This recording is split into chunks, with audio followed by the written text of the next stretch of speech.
તો ભરૂચની ઘટનાને પગલે સમગ્ર રાજ્યમાં રોષનો માહોલ છે। આ અપરાધીઓને સખતમાં સખત સજા થાય તેવી માંગ ઉઠી છે। પોલીસ અને કાયદો તેનું કામ કરે છે તેવું નાગરિકે જણાવ્યું છે, જેમાં પરંતુ સમાજે પણ આગળ આવવું જરૂરી છે। પાડોશી જો આવું કૃત્ય કરે તો હવે ભરોસો કરવો કોના પર? ચૂંટાયેલા જનપ્રતિનિધિઓ પર પણ સમય પર સામે આવતા નથી, કારણ કે જનપ્રતિનિધિઓને આપણે જ ચૂંટેલા છે। ભરૂચની ઘટના બાદ સુરતીજનોએ પોતાની પ્રતિજ્ઞા લીધી છે અને કહ્યું છે કે જ્યાં સુધી આવી ઘટનાઓ બનતા અટકશે નહીં, ત્યાં સુધી અમે લોકો જાગૃતતા ફેલાવવાનો પ્રયાસ કરતા રહીશું। સર્વ સમાજ અને સર્વ ધર્મના લોકો સાથે મળી બીડું ઉપાડીશું। એક સમય હતો જ્યારે નિર્ભયા કાંડ બન્યો અને સમગ્ર દેશ ધ્રુજી ઉઠ્યો ને બીજી ઘટના ગુજરાતના ભરૂચમાં સામે આવી, જ્યાં બાળકી સાથે રેપ કર્યા બાદ તેના પ્રાઇવેટ પાર્ટમાં સળીઓ નાખી દેવામાં આવ્યો હતો। તે તમામ અનુસંધાન અત્યારે આપ સીધા દ્રશ્યો જોશો કે સુરતના કેટલાક લોકો છે તેઓ શપથ લઈ રહ્યા છે કે જે આજે ઘટના બની ત્યારબાદ ડામવા માટે સતત પ્રયત્નો કરીશું અને એક લાંબો અભિયાનને આજથી શરૂઆત કરીએ છીએ કે જ્યાં સુધી આવા કૃત્યો ઓછા નહીં થાય ત્યાં સુધી અમે જંપીને બેસશું નહીં અને સુરતની સાથે સાથે પૂરા ભારતને જગાડવાની કોશિશ અમારી રહેશે। જય હિન્દ। એ ચોક્કસપણે આ તમામ લોકો જે છે તે હવે શપથ લઈ રહ્યા છે કે જ્યાર સુધી આવા પ્રકારના કૃત્યો જે છે તે થમવાનું નામ નહીં લેશે ત્યાં સુધી અમે પણ જંપીને નહીં બેસું।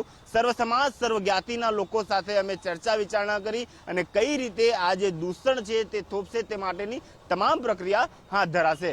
કેમેરામેન અજય ખુમાન સાથે અમિત રાજપૂત, ગુજરાત ફર્સ્ટ, સુરત।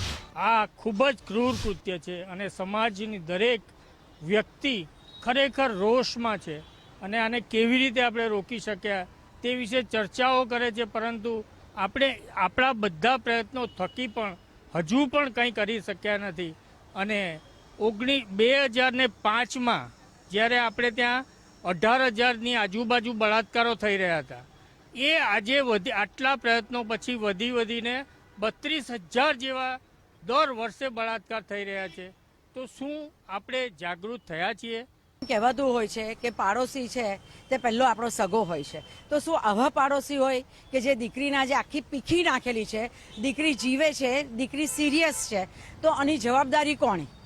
બધાની રીતે પ્રયત્ન કરે છે, પોલીસ બી પ્રયત્ન કરે છે, કોર્ટ પણ સજા આપે છે, પણ માણસનું મન જ એટલું વિચલિત થાય છે કે જે આવું કરવા પ્રેરાય છે પણ આ કરે એ બહુ ખોટું છે। કુટુંબમાં જરૂરી છે, દરેક કુટુંબની અંદર જે વડીલો હોય તે લોકોએ બી ધ્યાન રાખવાની જરૂર છે કે પોતાનો દીકરો કે ઘરના પુરુષો કે મહિલાઓ ક્યાં જાય છે, શું કરે છે, એના વિચારો શું છે। ઘરની અંદર વાતચીત કરવાનો માહોલ વધારવો જોઈએ ને એકબીજા જોડે સંપર્ક વધારે રહે, આજુબાજુવાળા જોડે એ રીતે વાતચીતને અવેરનેસ વધારે તો ફરક પડે।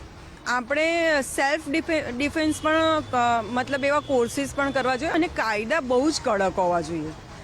એટલે જો કાયદા એવા કડક હોય અને ઉદાહરણ એવા બેસે કે કોઈ પણ જઘન્ય કૃત્ય કરીએ તો એનો ઉપાય ખૂબ જ ખરાબ આવશે, એનો જે ઉપચાર છે એ ખૂબ જ ખરાબ આવશે, તો કદાચ આ હિસાબના જે कृत्यों से ये घटी सके। जनरली जो ये होते हैं ये पहचान वाले, जैसे ये किसी पड़ोसी ने किया है, कोई पहचान वाला करता है, तो ये परिवार वालों को जागरूक होना चाहिए, अपने बच्चे को ये सिखाना चाहिए कि हर मर्द से दूर रहे, गुड टच बैड टच का ये सब नॉलेज देना चाहिए, जिससे ये सब हो नहीं।